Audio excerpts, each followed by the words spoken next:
मेथी दाना वजन कम करने के लिए एक मुअस्सिर कुदरती नुस्खा समझा जाता है, क्योंकि इसमें फाइबर, एंटीऑक्सीडेंट्स और ऐसे कुदरती अज्जा पाए जाते हैं जो मेटाबॉलिज्म को तेज करते और भूख को कम करते हैं। यहाँ मेथी दाने से वजन कम करने के चंद आसान उर्दू टिप्स हैं।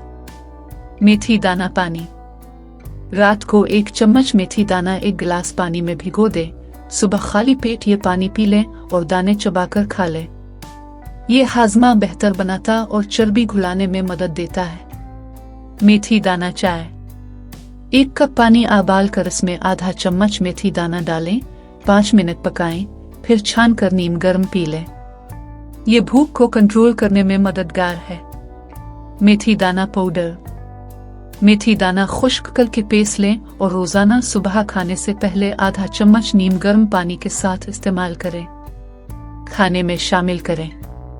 सब्जियों, दाल या सलाद में मेथी दाने का पाउडर या पत्ते शामिल करने से जायका और ग़िज़ाइयत दोनों बढ़ जाते हैं। अहम नोट: अगर आपको शुगर या कोई तिब्बी मसला है तो मेथी दाने का इस्तेमाल शुरू करने से पहले डॉक्टर से मशवरा जरूर करें।